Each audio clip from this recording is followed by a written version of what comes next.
Quelles ont été les principales questions des analystes lors de la présentation des résultats de Téléperformance? C'est ce qu'on va regarder ensemble dans la vidéo. Pensez à vous abonner à la chaîne, activer la cloche si ce n'est pas déjà fait. On commence tout de suite avec cet article qui est disponible sur le blog. Donc le lien du blog se trouve dans le commentaire épinglé de la vidéo. On y va tout de suite.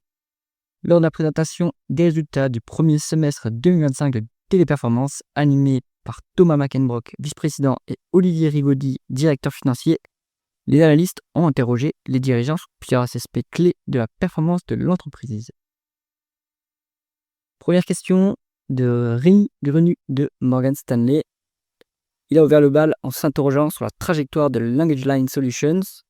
Donc ça, c'est l'activité de Specialized Services qui permet de traduire en fait en direct des interactions en fournissant tout type de solutions.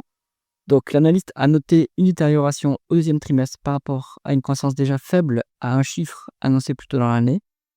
On a le vice-président Thomas Mackenbrock qui a reconnu une légère évaluation, mais a insisté sur le fait que les marges de LES au T2 surpassaient celles de l'année précédente en pourcentage, grâce à une gestion rigoureuse des coûts.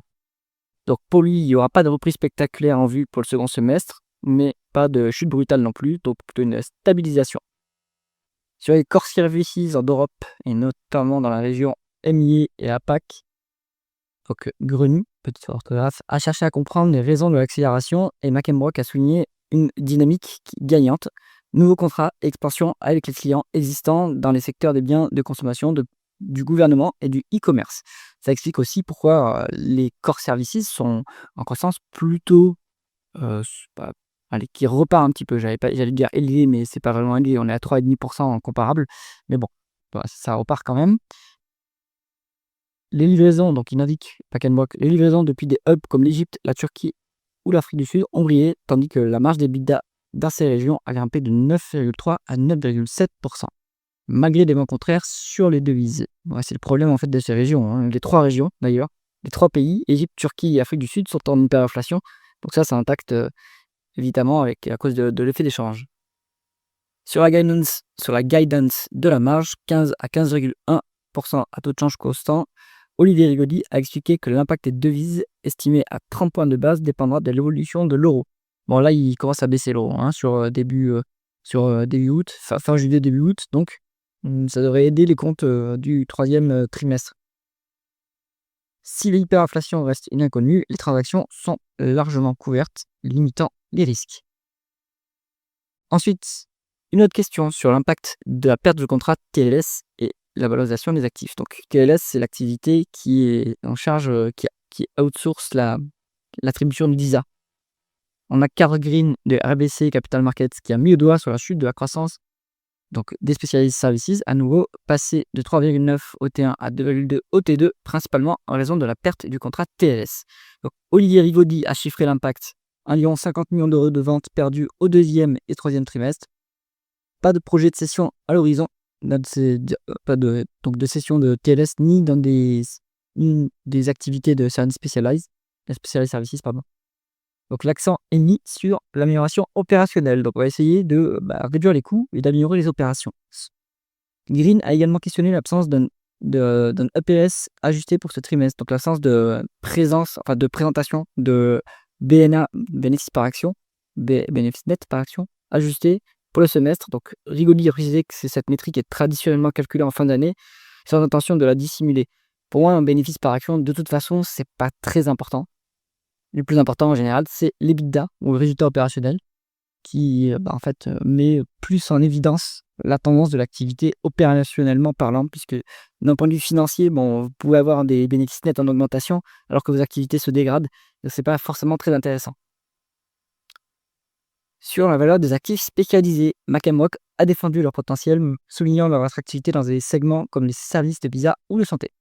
Malgré des vents contraires, ces activités restent des joyaux aux valorisations élevées par rapport aux pairs, a-t-il assuré. Donc aux pairs, d'autres services spécialisés comparables.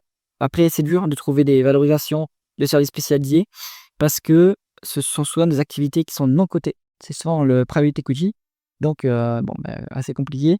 Il y a quand même des acteurs du BPO qui sont comparables. Je pense à Conduent ou SL Service, Et ça c'est plutôt une activité qui serait logée dans Core Services pour Téléperformance. Perspective de LLS et flux de trésorerie. On a Karl Rensford de Berenberg qui a cherché à comprendre pourquoi LLS ne montrait pas d'amélioration séquentielle et si une croissance à 2 chiffres est encore envisageable. McEnroe a distingué les défis temporaires de changement structurel, pointant une baisse de la demande aux États-Unis, notamment parmi les non-anglophones alimentés par des craintes liées aux politiques migratoires. Donc en fait, il y a un phénomène, c'est une boîte des services qui étaient surtout qui est pas mal utilisés en Amérique du Nord par les hispanophones. Et donc, comme Trump serre la vis sur l'immigration, non, ça impacte cette activité en Amérique du Nord pour LLS. Pas de reprise prévue à court terme, mais une normalisation pourrait raviver la croissance. Sur le free cash flow, Rainsford a questionné l'objectif ambitieux d'1 milliard d'euros. Donc, je rappelle, le plan jusqu'à 2028, c'est 1 milliard d'euros sur 3 ans, enfin 1 milliard d'euros par an de 2026 à 2028. Rigaudy a reconnu des charges non récurrentes, dont 70 millions d'euros liés à des plans de licenciement en France, mais s'est montré confiant, citant les 600 millions générés au second semestre 2024. Donc, toujours confiance sur ce free cash flow, sur ce 1 milliard de free cash flow. La suppression de la guidance de désendettement liée à un rachat d'actions de 100 millions d'euros n'implique pas une hausse de la dette, a-t-il rassuré. Alors, elle a rebondi un petit peu. La dette nette a rebondi un petit peu sur le semestre, mais je pense que c'est plutôt cyclique et qu'ils arriveront à se désendetter conformément à la guidance qui a été fournie. Enfin, sur les investissements opérationnels, Rigaudy a noté que les dépenses dans le personnel avaient légèrement atténué le gain d'efficacité, 40 points de base de gain d'efficacité, mais cet impact devrait s'estomper au second semestre. Donc, on continue à réduire les coûts. Bon, on réduit les coûts, c'est pas forcément la meilleure. Il faut réduire les coûts, mais quand on est dans une phase où pour essayer de générer des résultats en hausse, il faut réduire les coûts, c'est qu'on est dans une dynamique un peu compliquée quand même, et que en fait, on peut pas du tout monter les prix. Et c'est clair que sur Core Services, il n'y a pas de pricing power. Hein. Et sur le secteur d'ailleurs complet, hein, expérience client et outsourcing des process métiers, il y a pas de pricing power. Et en fait, il faut réduire les coûts en faisant de l'offshoreisation. Donc, ils délocalisent aux Philippines, en Colombie, en Inde. Ça permet d'avoir une meilleure marge, puisque même si ça fait baisser le chiffre d'affaires, en tout cas, les coûts sont plus bas, donc ça permet d'avoir une meilleure marge.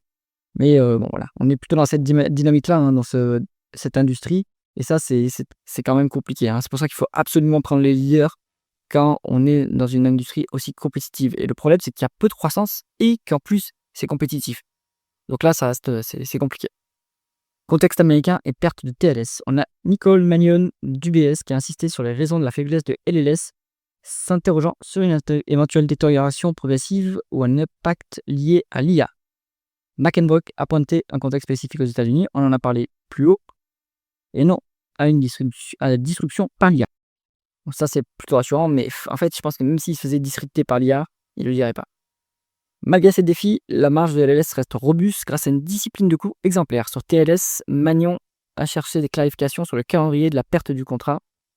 Rigaudy a détaillé un arrêt progressif, débuté au T4 2024, prolongé partiellement jusqu'à mi-mars 2025 à la demande de certains gouvernements, et un impact maximal au T2 2025. Donc l'impact maintenant est derrière nous, ce qui est plutôt rassurant.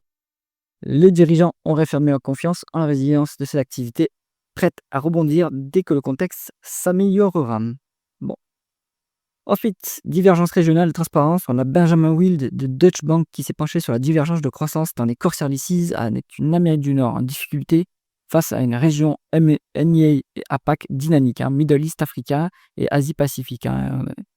Alors, McEnroe a expliqué que l'Amérique du Nord pratique une délocalisation vers des hubs offshore comme l'Inde ou les Philippines, ce que je vous ai indiqué précédemment, où la croissance atteint les niveaux élevés à un chiffre. Donc ça, c'est globalement déflationniste sur Core Services, mais la marge augmente en revanche. Cette tendance, observée depuis des années, affecte l'ensemble du secteur. Sur l'impact de l'IA, il a assuré qu'elle ne crée pas de fracture entre les marchés anglophones et non anglophones. Téléperformance capitalisant sur des solutions hybrides IA humain pour apporter des contrats mondiaux. Et c'est ce qu'ils appellent l'intelligence émotionnelle, donc l'humain augmenté. Bon, on va voir ça. Enfin, sur une possible transparence accrue pour les specialized services, McEnroe a indiqué que des discussions sont en cours Sans les sillons fermes, ces activités de niche à forte marge restent un atout précieux avec des valorisations supérieures à la moyenne du marché.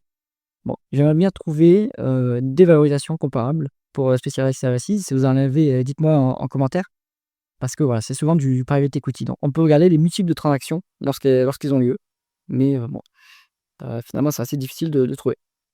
Conclusion de cette séance de questions d'analyste. En conclusion, en clôture, Thomas Mackenbrock a salué la performance de Core Services avec une croissance de 3,5 au T2 portée par des équipes performantes. Les défis de Specialized Services, bien que temporaires, restent tout haute surveillance, tout comme les effets de change. Ils peuvent rien y faire de toute façon sur les effets de change. Les 5 prochains mois sont cruciaux avec une confiance prudente pour atteindre les objectifs et présenter des résultats solides au troisième trimestre et pour l'année complète. Bon, pour rappeler qu'ils ont baissé la guidance quand même. Enfin, en fait, ils ont donné une guidance entre 2 et 4% et ils ont indiqué dans le communiqué de presse qu'ils visaient maintenant le bas de cette fourchette. Donc, c'est pas vraiment une révision, c'est pas un abaissement de la guidance, mais c'est pas très encourageant pour la croissance. Donc, le seul point sur Téléperformance, c'est comme d'habitude la valorisation qui est à la casse et le flux de trésorerie disponible. Donc moi, maintenant, je surveille l'invalidation de ma thèse d'investissement par rapport au flux de trésorerie disponible. Si on n'a pas les 1 milliard qui ont été promis, livrés dans les 3 ans chaque année pendant les 3 ans qui viennent, pour moi, la thèse d'investissement est invalidée. Parce que en fait, on est sur une activité qui a plus de croissance, qui doit être rentable. Si elle n'est même plus rentable, ça veut dire qu'ils se font complètement manger par l'IA ou par la concurrence, mais c'est pareil. Et donc, dans ce cas-là, il vaut mieux s'éloigner du titre. Donc là, attention, attention sur Téléperformance, il va encore y avoir de la volatilité. Il faut rester méfiant sur ce titre et pas s'exposer outre mesure. J'espère que cette analyse vous a intéressé. Si c'est le cas, mettez un pouce vers le haut et pensez à vous abonner à la chaîne. À bientôt.